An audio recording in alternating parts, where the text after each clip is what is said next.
Eu falo brincando assim, porque o Lamartine tem meu carinho, tem meu respeito, a gente se conhece do É isso que eu ia tempo que falar. ele tinha cabelo e era magrinho. Ah, É então isso faz aí. tempo. Vocês conheceram De como? antes dele ser deputado federal, ele já Muito era antes. pastor há muito mais tempo que eu. Quando Deus me levantou, ele já tinha um ministério grande, frutífero, abençoado.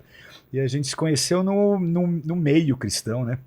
A gente convidando o Lamartine para pregar na Bola de Neve, ele foi algumas vezes já há muito tempo, né? E desde então a gente tem uma parceria querida, a gente é igreja amiga. Ele brinca que quando o pessoal tá na Nós igreja, estamos na mesma IA região. Church, e fala vou pro bola, ele fala vai com A Deus, lá pessoa você vem, tá bem. pastor, eu vou pro bola. E o Pode inverso ir, é vai com verdadeiro também. Poxa, Nós que bom. somos igrejas amigas, somos muito amigos. Ele tá sempre próximo da gente, a gente viveu uma situação difícil como família esse ano, ele foi um dos amigos que esteve próximos, que se propôs a nos ajudar, a orar por nós. Então ele mora no meu coração, a gente tem muita amizade, muita intimidade, por isso essa alegria de nós estarmos juntos aqui contigo, Vilela. Se apresenta para o pessoal que não te conhece, Rina, essa câmera aqui é tua. Dê as suas Onde é credenciais. que é a minha câmera? Meu nome é Rinaldo Seixas, sou fundador da Igreja Bola de Neve, estou pela terceira vez aqui no podcast Inteligência Limitada. Viu o Vilela se convertendo em 2000, viu o Vilela se desviando em 2004, estou tentando trazer ele de volta para Jesus. Já tô, não vem não, pastor. Os caras têm que entregar as coisas, velho. Feliz que eu tô participando aqui com o Lamartine desse episódio de Natal, né? O assunto principal seria o Sim, Natal. mas vamos falar de outras coisas Por também. isso que eu né? brinquei que era a dupla Rina, Sei. e o Papai Noel, porque com essa barriguinha dá pra fazer um bico no Olha final só, do ano. ele é a Rina intimidade e é eu sou o Papai fogo, Noel. intimidade é fogo, né? Mas seja bem-vindo, Rina. Lamartine, não sei se você sabe qual vez é a tua agora, mas se apresenta pelo pessoal aqui.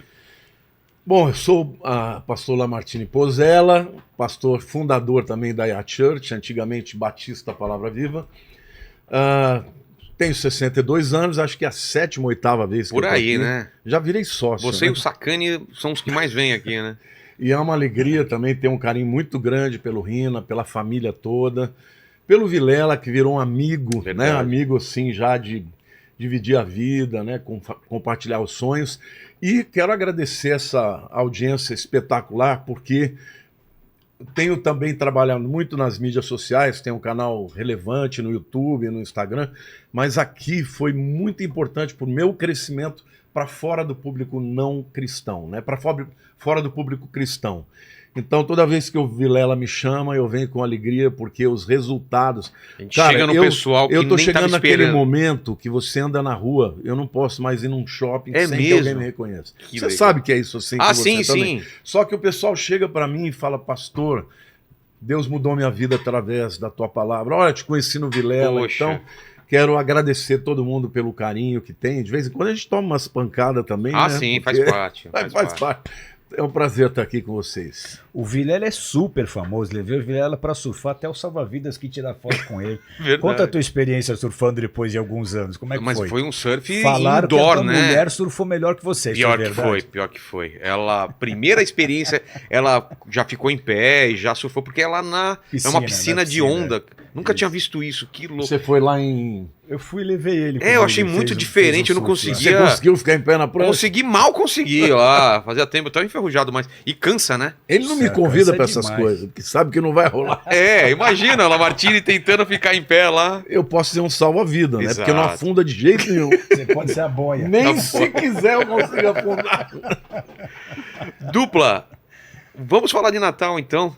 É uma data cristã, a gente celebra o nascimento de Cristo, a gente já falou em outras lives aqui, que provavelmente, com certeza não foi dia 25 que ele nasceu, e a gente especulou quando poderia ter sido, mas tem outros aspectos do Natal que a gente poderia falar, né? Eu vejo que tem igrejas que falam para não comemorar Natal, tem igrejas que falam para comemorar. Eu comemoro sempre porque não é pelos presentes, é pela lembrança mesmo de Jesus Cristo que mudou a história. A prova que ele mudou a história é que a gente está no ano 2023 depois de Cristo. Isso é uma coisa que ninguém pode negar, o quanto ele foi importante. Então eu queria que a gente falasse de Jesus histórico, da importância dele, importância do Natal. Esse é um assunto muito polêmico, inclusive entre cristãos, como você bem sabe, uns são a favor, outros são contra. Eu acho que a gente precisa ir um pouco além disso, porque mesmo comemorando o Natal, eu tenho que conhecer a história, eu tenho que conhecer as raízes. E por que a gente faz as coisas do jeito que a gente faz? Por que a gente celebra o Natal como a gente celebra, com os artefatos que a gente usa, com a culinária que se consome no Natal? Quais são as raízes disso? Tudo isso é resultado de uma cultura. Então a grande questão seria, por trás de uma cultura há sempre um culto? Então o que estaria por trás da celebração do Natal? Aí você vai ter pastores que não veem problema nisso, você vai ter pastores que vão chamar celebração de Natal de Babilônia, e a Bíblia te orienta a sair da Babilônia, então não celebre Natal. Mas a divergência toda começa aí, no próprio nascimento de Jesus. Porque 25 de dezembro nunca foi o nascimento de Jesus, como Lamartine também bem sabe. Você pega Lucas 3:23, a gente tem uma referência que diz que Jesus tinha 30 anos quando ele começou o ministério dele. E o ministério dele durou 3 anos e meio. Então você tem poucas referências sobre o nascimento de Jesus, mas você tem muitas referências sobre a morte de Jesus. Jesus morreu na Páscoa, 14 de Nissan, abril. Então se o ministério dele durou 3 anos e meio, você puxa 6 meses disso, você vai chegar em outubro. Então era impossível Jesus ter nascido em dezembro. Além do mais, dezembro é inverno. E eu não sei se você sabe, Vilela, mas em Israel tem até estação de esqui. Ao norte de Israel você tem uma estação de esqui, faz muito frio. Então era impossível os pastores saírem com o pasto para essa época porque estava tudo queimado. E como que Maria também faria essa viagem até Belém no inverno? Então todas essas improbabilidades fazem deixar muito claro para os teólogos que não é essa a data do nascimento de Jesus. Mas o que então se comemorava no dia 25 de dezembro? Por que Jesus é celebrado, o nascimento de Jesus celebrado no 25 de dezembro? Você tem esse sincretismo religioso que a gente vê no início da igreja. Você tem uma igreja começando pulsante, viva, vibrante, levando o evangelho genuíno, se multiplicando. Tinha sinais, tinha maravilhas, os líderes reproduziam aquilo que Jesus vivia. Mas no final do primeiro século, a igreja já era uma mulher caída. Você pega lá em Apocalipse, a carta de Jesus a Éfeso está fazendo, se lembra de onde você caiu, volta para o teu primeiro amor. Então, Paulo e Pedro e outros apóstolos falavam, cuidado com os lobos, cuidado com a doutrina de demônios, cuidado com os fermentos que vêm de fora, eles vão tentar perverter a nossa mensagem.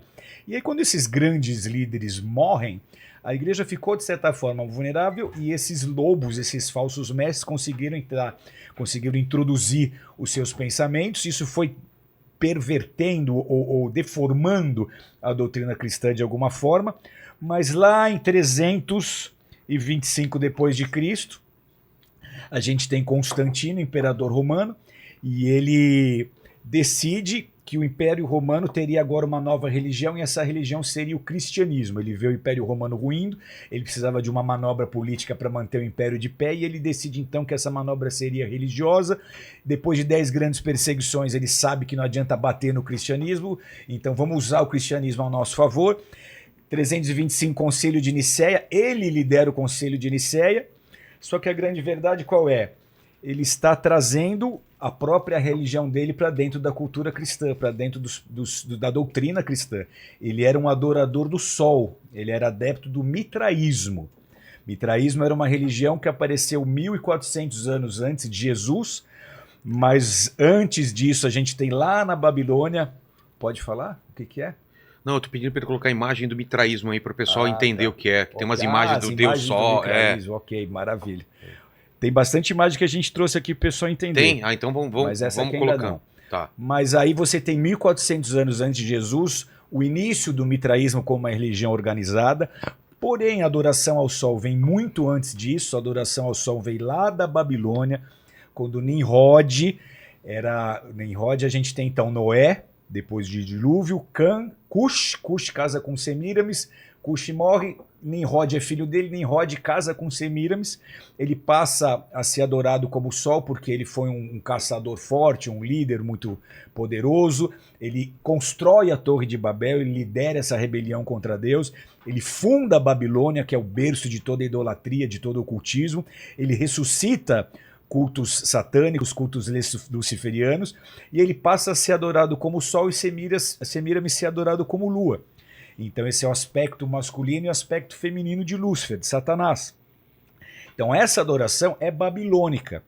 Você vê essa adoração se expandindo, ela se tornou uma adoração, inclusive, dos persas. O zoroastrismo adotou essa adoração ao sol. Então você pega os reis persas, Ciro, Dário, o próprio Artaxerxes. Tem umas imagens aí Xerxes, eles eram adoradores eles eram adoradores do sol.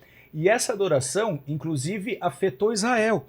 Por um período de tempo, você tem alguns momentos da Bíblia, os sacerdotes no templo adorando o sol. Os sacerdotes, Ezequiel tem uma visão dos sacerdotes adorando o sol. Eles chegaram a colocar postes ídolos dentro do templo, num período de corrupção do sacerdócio, dos levitas. Então essa adoração ela se expandiu por todo o mundo e ela chegou inclusive a corromper o monoteísmo de Israel. Eles passam a adorar ao sol também.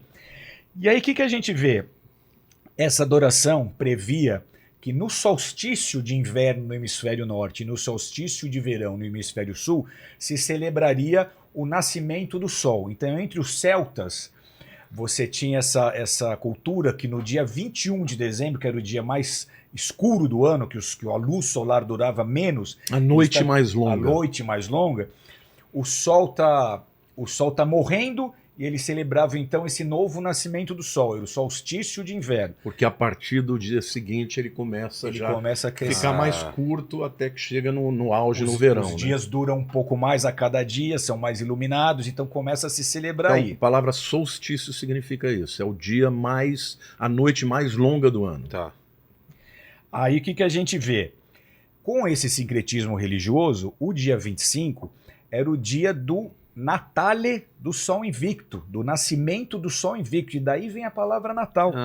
Era o dia do nascimento do Sol Invicto. Com essa fusão religiosa de mitraísmo e cristianismo, onde vários elementos do mitraísmo foram enxertados no cristianismo, você tem inclusive essa mudança de data de celebração de Natal. Então, o dia 25 de dezembro, ele passou a ser celebrado como o dia de nascimento de Jesus só em 350 depois de Cristo, pelo próprio imperador Constantino. Vou só fazer um parênteses Óbvio, aqui. você manda aqui, Lamartine. O interessante é que nunca houve nas escrituras a tradição de celebrar o nascimento. Você não vê celebração do nascimento de Abraão e nem de Jesus, porque isso não era a cultura deles. Entendeu? Mas dentro dessa nova mentalidade pagã, né, porque o Constantino, ele na verdade ele teria se convertido, entre aspas, porque ele estava perdendo a guerra para um general chamado Maxêncio. E para ele vencer a guerra, ele se junta aos cristãos. Ele teria tido uma visão, né? E ali ele teria se convertido, até hoje isso é controverso, muitos dizem que ele nunca se converteu, mas os cristãos que estavam cansados de uma perseguição se juntaram a ele, ele venceu a guerra e aí ele institucionalizou, no caso, a religião cristã, chamando de católica, que católica no latim significa universal. Ele universalizou. Agora, você vê claramente os elementos pagãos, sobretudo dos astros, até nos nomes. O que é, por exemplo, no inglês? Sunday, domingo, é o dia do sol. Monday, segunda, dia da lua. Isso você vê Marte, Lunedi, né? Martedi, em todas as línguas, você vê claramente o nome desses astros que eram adorados nas religiões pagãs. Então, não tenha dúvida de que realmente o Natal, como ele foi concebido, ele tem aspectos do paganismo. Mas depois a gente vai chegar lá na aplicação disso para os nossos dias. Porque a gente segue tem aí, eu só quis fazer essa observação para mostrar como realmente nós temos exatamente o mesmo pensamento. Nós estamos em lados antagônicos. Então nós concordamos tanto com a importância da celebração do Natal, e o Lamartine vai explorar esse tema melhor, mas a proposta aqui é mostrar o porquê de alguns líderes serem contra. Ah, entendi. E entender por que a gente comemora o Natal como a gente comemora e como que esse sincretismo aconteceu. Então, o que a gente vê? O imperador romano, o primeiro imperador romano cristão, entre aspas, Constantino, ele colocou na clandestinidade todas as outras religiões e priorizou o cristianismo, menos o mitraísmo. Por quê? Porque muitos soldados romanos, muitos dos militares romanos eram adeptos ao mitraísmo, eles eram a força e o alicerce do império, então ele não quis mexer com esse pessoal. Só que o mitraísmo sobreviveu até só 394 depois de Cristo. E aí o cristianismo então se sobrepujou, o cristianismo então venceu. Absorveu. Absorveu a data e você não fala mais em mitraísmo. É. Por outro lado, a Igreja Romana está assimilando a data, a celebração, a comemoração e toda a parafernália e todos os elementos envolvidos nessa celebração. Aí, a partir de 394, o cristianismo passa a construir templos em cima dos lugares onde nós tínhamos as cavernas de cultos ao mitraísmo. Nesses cultos eles matavam boi, derramavam sangue, faziam uma série de cerimônias, sempre envolvendo sangue, porque sangue é moeda no mundo espiritual e as entidades estão sempre exigindo sangue. E a partir daí o cristianismo construiu boa parte dos seus templos em cima dessas cavernas. Se você pega, por exemplo, a Catedral de São Paulo em Londres, ela foi construída sobre um local de culto a Mitra, culto ao Sol.